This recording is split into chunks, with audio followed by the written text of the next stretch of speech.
Pai do Senhor Jesus, meus irmãos, Pastor Douglas, estou passando aqui para gravar mais uma aula, livro de Esther e o próximo livro de Jó. Estou sempre gravando 2 livros ou mais, ou algum estudo ou alguma curiosidade bíblica a mais dos estudos que eu tenho dado do panorama bíblico, né? De Gênesis a Apocalipse. Mas nós estamos tratando o Antigo Testamento, tem muita matéria ainda para poder falar. E hoje nós vamos falar da rainha Esther, ou propriamente dito Radassa, né? E eu quero dizer aqui para os irmãos, eu até deixei aqui anotado para passar para vocês, que o rei Assuero é o rei Xerxes I, né? Que é o esposo que vai se tornar da nossa rainha Esther. E também o Artaxerxes I, que eu falei no livro de Neemias, e no livro de Esdras, esse é o Artaxerxes I, ele é filho do rei Assuero. O rei Assuero foi o primeiro, Xerxes I foi o primeiro rei, né? E depois veio o Artaxerxes, que é o filho dele, Artaxerxes I, né?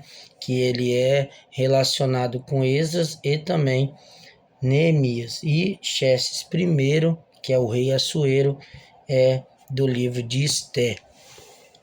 Vale a pena ressaltar isso para os irmãos entender, né?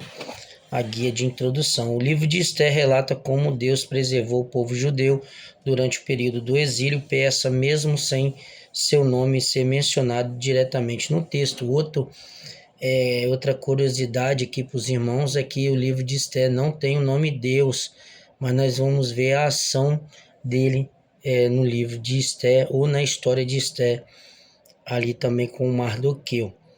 Contexto: a história ocorre no Império Persa, durante o reinado do Assuero Xerxes I. Muitos judeus ainda viviam fora de Israel após o exílio babilônico. E outra coisa aqui que vale ressaltar é que quando o rei Ciro, né, liberou o povo, nem todos foram para sua terra, voltaram para sua terra, né? Muitos ficaram lá, como Daniel, ficou lá, né? Continuou lá, servindo, né? E mais alguns continuaram lá. Tanto também o povo aqui continuou, que quando a Babilônia perde, quem invade vai ser a Medopécia e a Pérsia, né? Unificado, Ciro e Dário, né? Então, alguns preferem continuar lá, né? Nessa terra, continuar vivendo lá, porque não havia mais escravidão. Quem pudesse voltar, o decreto dava liberdade, quem quisesse ficar, podia ficar com liberdade, porque foi dada essa liberdade no decreto, né, do anel do rei, foi selado. Então muitos judeus voltaram, né, como Neemias reconstruiu, sentiu, né, o desejo de voltar e reconstruir os muros. Esdras voltou e reconstruiu, devolveu a liturgia bíblica novamente, a Torá, a lei do Senhor, e Ageu, Zorobabel e Zacarias reconstruído o templo, né? Depois, na frente, a gente vai falar mais disso, né? Então, quais são os personagens principais? São Esther, jovem judia que se torna rainha da Pérsia; Mardoqueu, primo de Esther, fiel ao povo judeu; Amã, alto oficial do rei, inimigo dos judeus. Esse vai dar bastante problema aí, né? A gente vai ver. E o rei Assuero, que é o rei da Pérsia, né? Que é o Xerxes I. O enredo dessa carta de Esther, né, desse livro de Esther, Vasti é deposta, né, o primeiro ponto. Vasti é a primeira rei do Assuero, ela é deposta, e Esther é escolhida como a nova rainha, né? Então ela vai desonrar Vasti, vai desonrar aquele banquete, né, que o rei deu, né? E aí vai desonrar ele, o convite dele, né, perante todo mundo. E aí tantos os conselheiros aconselham ele a escolher uma nova rainha e a deixar a Vasti. Isso aconteceu. Era um plano de Deus ali, né? Porque sabia os planos, o coração de Amã. Amã se enfurece porque Mardoqueu não se curva diante dele. Ponto 2. Ponto 3. Amã planeja o extermínio de todos os judeus no império. Quarto, Esther com coragem intercede junto ao rei, arriscando sua vida. O plano de Amã é revestido e ele é executado. e os judeus são livres e vitoriosos sobre os seus inimigos. Festa de Purim. O livramento é celebrado na festa de Purim, instituída neste livro, né? Que é uma particularidade desse texto, desse livro, né? Propriamente dito, a festa de Purim é esse livramento que Deus deu além da Páscoa, né? A Páscoa era comemorada por causa da libertação do Egito, né? E o livramento é celebrado na festa de Purim por causa desse livramento que Deus deu através de Mardoqueu e Esté. Os dois jejuaram e oraram e intercederam a Deus e Deus concedeu a vitória. E era difícil chegar até a presença do rei, né? E ali por causa do jejum, foi quebrado aquilo e o rei aceitou, né? Que Esté se apresentasse. E quando se apresentou, Deus fez aquela obra toda. É riquíssimo você aprender a palavra, o contexto todo. A gente só está falando superficialmente aqui o panorama, o resumo de cada livro. Então é bom você saber o que aconteceu, né? Como ela foi escolhida, os dias de preparação que Esté foi escolhida também.